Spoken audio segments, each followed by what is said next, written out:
On today's episode of Locked On Longhorns, your favorite John is back. Not me, John Garcia. You are Locked On Longhorns, your daily podcast on the Texas Longhorns. Part of the Locked On Podcast Network, your team every day.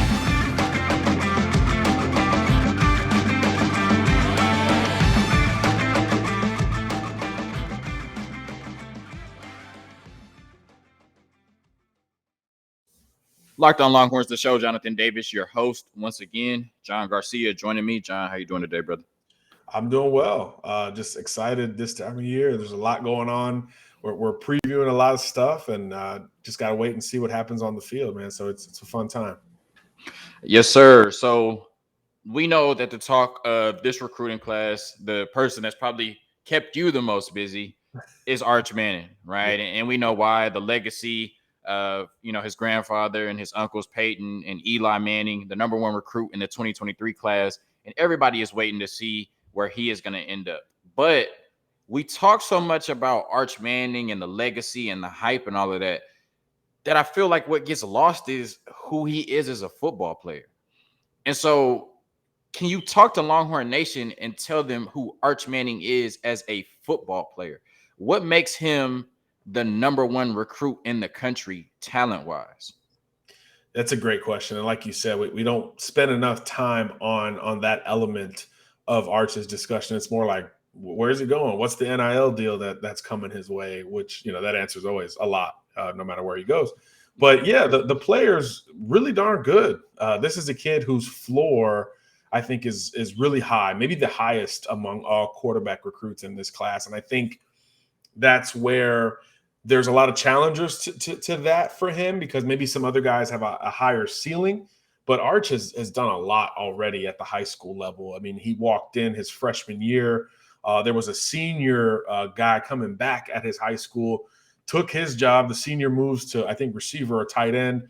He still got a scholarship, so it worked out for him. But Arch basically commanded that position the moment he got to his high school campus and has never looked back. So a guy who's started for 3 full seasons and has taken his team deep into the playoffs each year. And I think that's the first thing we should talk about when we talk about quarterbacks is the ability to win and play consistently. I mean, I think the flashes, the highs are great, and the lows are probably talked about too much with kids.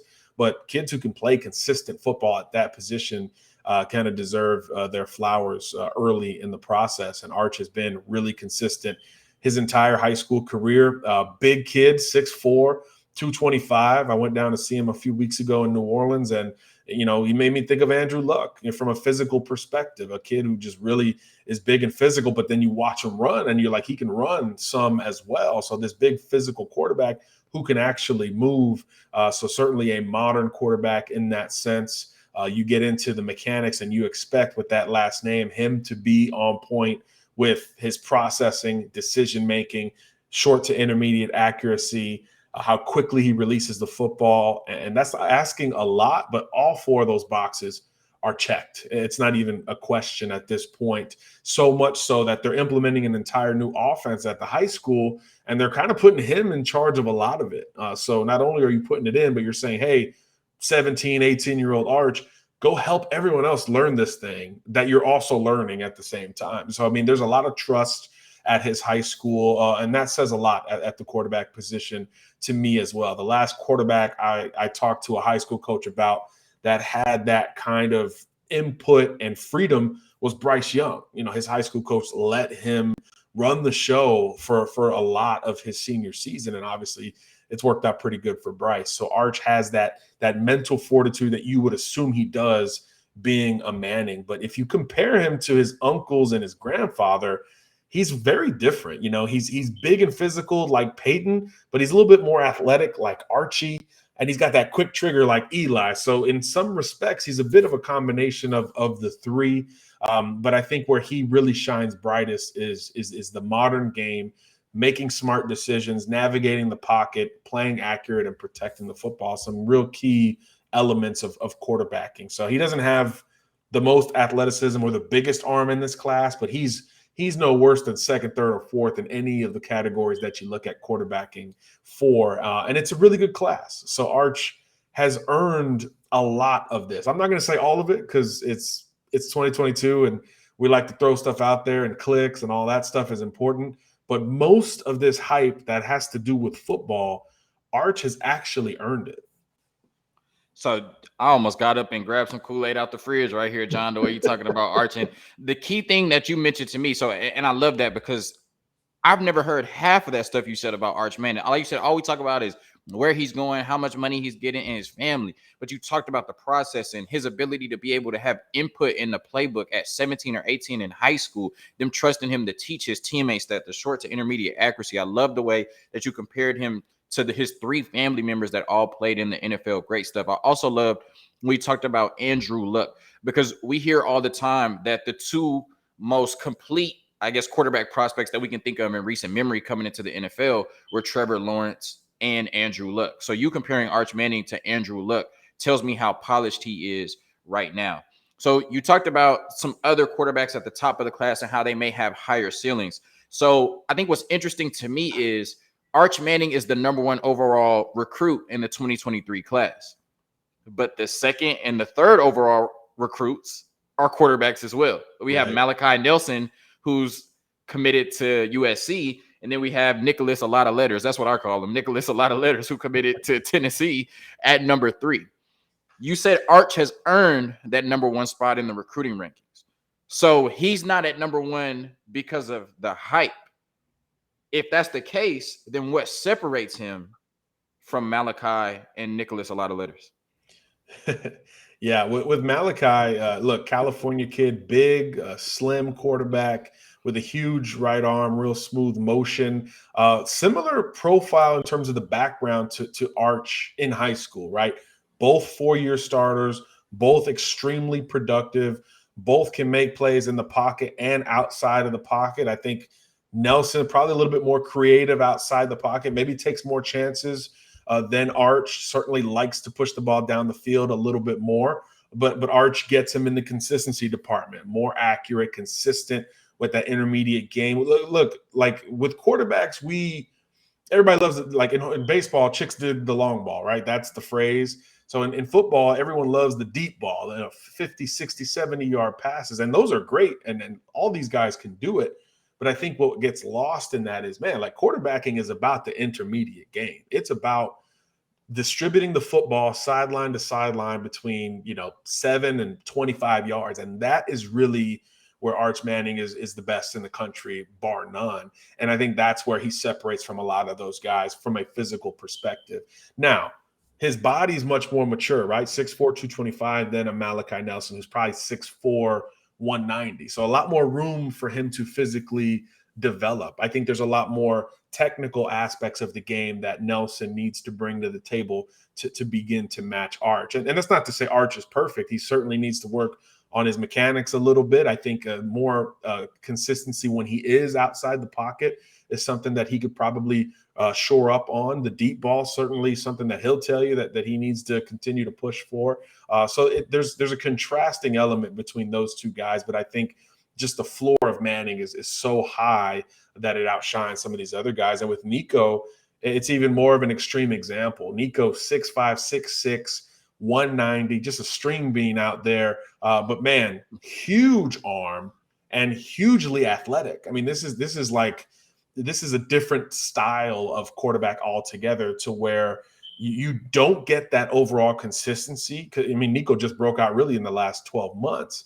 But you get so much flash with him. That right arm is so live, huge release, can chuck it 80 yards down the field, it seems like, and is really, really mobile as well. Like he can get out of a lot of situations with his legs. But then when it comes to, precision footwork, navigating the pocket, ball placement, Nico kind of drops it down a little bit sometimes.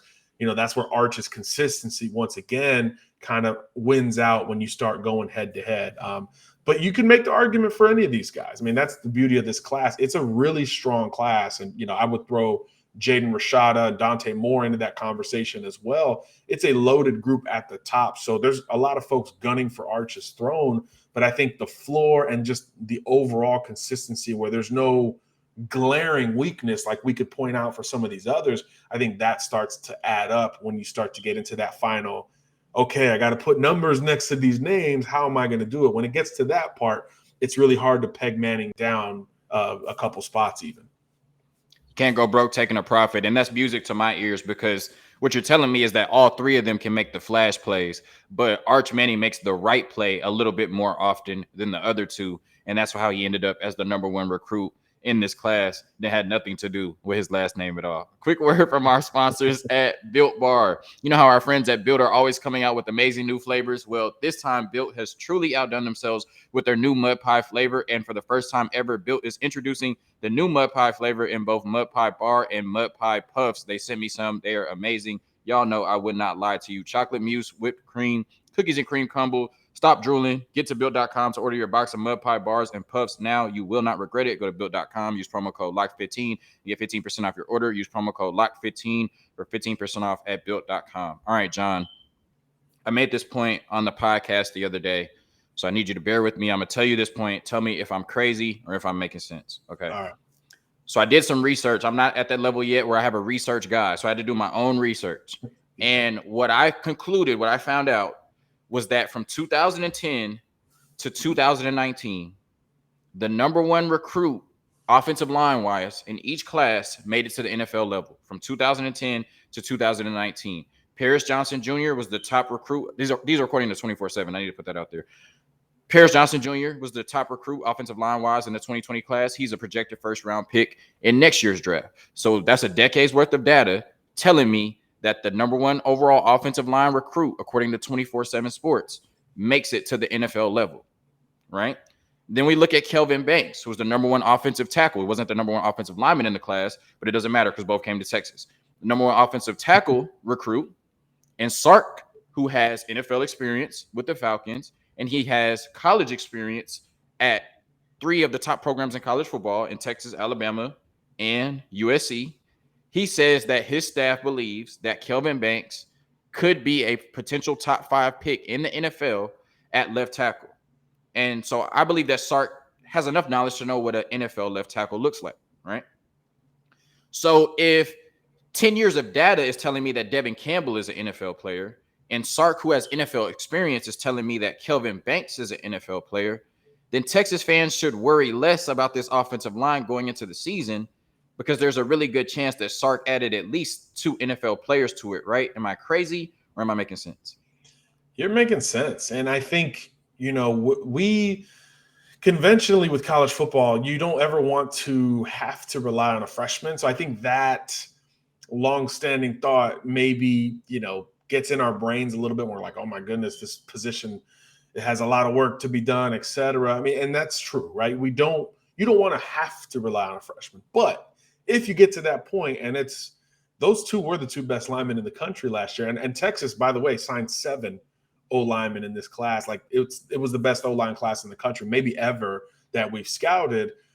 You don't have to hit on all those guys right out of the gate. Maybe it's Campbell at the beginning, and then, someone else works their way into the lineup in game 5. You don't have to do it all at once. But there's also another school of thought that says these guys are ready to play sooner than they've ever been ready to play, because they're, first of all, physically, my gosh, both of those guys look like they're already in college. But then you think of the competition that they're playing against, both in the state of Texas, playing against great competition week in, week out. Certainly, played at the high level at All-American events, camps, all those things that provide more data and higher feelings of security when you recruit these guys. So they're also more ready to compete and play right away. And you think of Sark at his last stop at Alabama. Evan Neal was a freshman who played right out of the gate, and nobody worried about it because he just never left the lineup 3 years later. And then sure enough, he was one of those guys I'm sure you looked up that was right in the NFL draft this past year, and he's good to go at the highest level. So that's one of those positions. Every year there's a true freshman left tackle or offensive lineman that splashes at a very high level. So who's to say Texas doesn't have one of those among the 7 that they brought in for this class of 2022. And again, on top of all that, these kids get to school earlier too, right? They get to school in January, you go through spring, so you get some of those bad habits out of your system, and you get caught up real quick in terms of the college game and what is asked of you. at the collegiate level. So you don't want to rely on freshmen, but at certain positions, history is telling us that, hey, it's not as maybe desperate a deal as it once was. I think if it was a quarterback or certainly some other positions, you probably worry a little bit more. But up front, where it is still largely about moving your opponent against his will at the end of the day, you can get away with some youth on that front. Thank you, John. I thought I made an excellent point, and so thank you for co-signing it. That's Okay. It's good research too. I didn't know that. So yeah, the last one, it's funny. The last one that didn't make it to the NFL level was 2009, Mason Walters, who went to the University of Texas. Well, convenient to leave out, but hey. That's why I said 2010. Yeah. So, all right. So Texas did pick up a commitment this week in Spencer Shannon, tight end out of was it Mater Day? I don't know. It is a football factory, regardless, right? Yes, modern day. Yep. I tried to give them, the spark notes on who Spencer Shannon is, but now I have the expert. What type of player is Spencer Shannon? What does he bring to the Longhorns? Yeah, he's a balanced tight end recruit, and I think where he comes from matters. Modern day is one of these programs that, the last 2 years has been the best high school program in America. We just talked about Bryce Young and kind of that system where they came from. I mean, it is a plug-and-play system. I think Bryce Young's senior year, they lost to St. John Bosco, and then the year after Bryce Young leaves, they go undefeated, right? So, I mean, even without the Heisman Trophy winner, this program continues to win at a high level. So that's where Sanders is coming from. A balanced tight end, like I said, probably more comfortable catching the football than blocking right now, but there is some physical foundation there with him as a blocker. So I think you can get some balance with him at the next level. He'll need to fill out a little bit more, like we say with most, high school players that are in the trenches to a degree.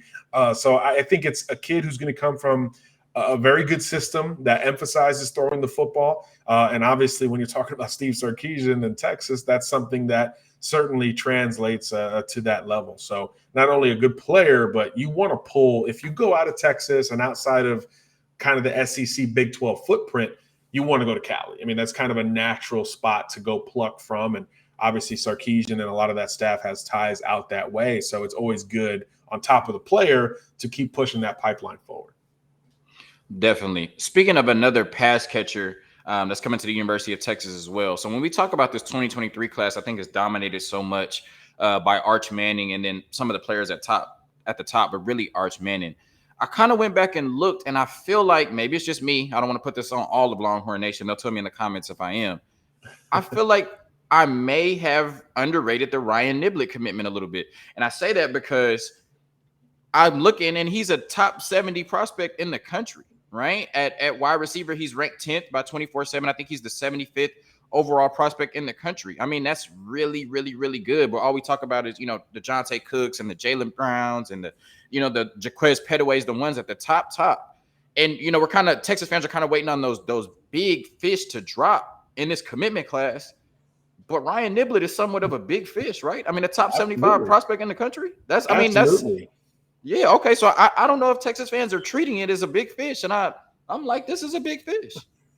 100%. I mean, look, this is one of the fastest players in the country at any position, not just wide receiver. So I mean, I think that alone brings you juice. He's more of a slot type, 5'10", 5'11", a little smaller than Johntay Cook if he's more popular of a recruit to track, but he's probably faster. And I think that alone, because Cook's known for his explosiveness, that alone should kind of perk your ears up as a Texas football fan. And that's something that we need to see at Texas, right? If you want to be this explosive passing offense, you got to have juice on the outside. Your big physical receivers are great, and you certainly need that. You need the tight ends to supplement that group and great running backs to catch the ball out of the backfield to keep those linebackers honest. But at the end of the day, you need chunk plays. I mean, there's a lot of studies that say chunk plays are becoming kind of the second most important stat in football in terms of how it relates to winning ball games. It's still turnovers number one, but big plays, chunk plays on offense is becoming like the second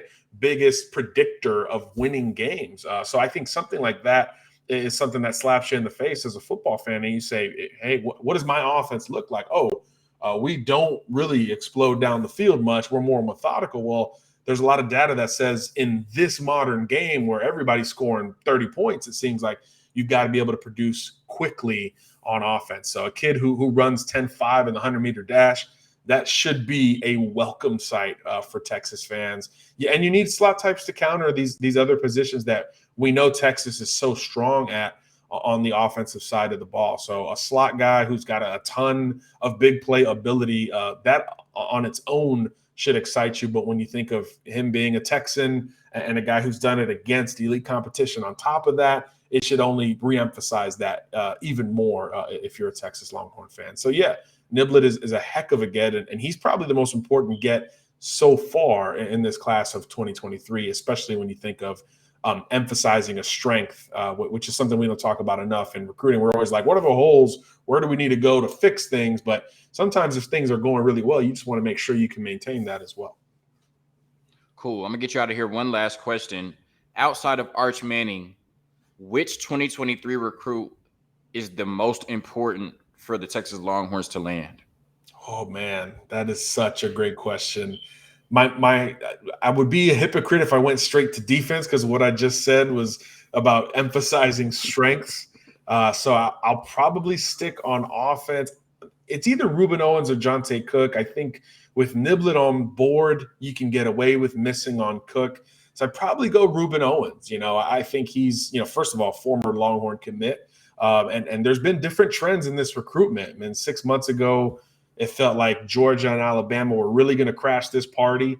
And then of late, A&M looks like the top threat. So I think I'm going to probably go Rueben Owens, not only because of the position that you need to win in terms of continuing this running back legacy, but also, messing with brother over there at Texas A&M and pulling away from the two teams that just played for the national title, winning a high-profile recruitment against those guys, puts more emphasis on it. So I'd go Rueben Owens at the moment, but it could change if you ask me another time. All right, I will. No, but real quick. So do you think that, because that's an interesting point if you say Rueben Owens, when Cedric Baxter has taken an official visit, and Rueben Owens might be one of the most undecided prospects we've seen in a while. I mean, he was talking about taking trips to Syracuse and, then out of nowhere, he puts TCU and Louisville get official visits in schools that were never mentioned with him before. So do you think that Rueben Owens is better than, I don't know if you want to say better. Do you think Rueben Owens is better or has a higher long-term ceiling than Cedric Baxter? Oh, man, they're so different. I think Baxter's is a complete back who could really play out of the backfield if you need him to, much bigger than Rueben. Rueben is a finesse, speed, and space kind of player that really fits, a hybrid role almost, not just as a running back. So I do think they're a little bit different. I think I'd take Baxter in a pinch just because he's a little bit more physical. But, man, that's tough to knock these two. I mean, they could be the two best backs in the country at the end of the day. But they are a little bit different stylistically. But I think what's good for Texas fans is that both of them are incredibly comfortable catching the ball out of the backfield, which has become the necessary trait for running backs. You still got to have that classic stuff in your bag, but if you can't play on third down, outside of blocking an incoming linebacker, your value plummets to a degree. And both of these guys, legitimately, like 7-on-7, dudes are struggling covering them as corners, and they're both legit big physical running backs. I mean, that's how good they each are out in space and out of the backfield catching the football. So I think if you land one of those, you're in a great spot for Texas because no school's landing both of them in my mind. Yeah. All right. Rueben Owens, Cedric Baxter, as long as the Longhorns land one of them, will be good. John Garcia, another amazing conversation. Longhorn Nation, as always. Peace.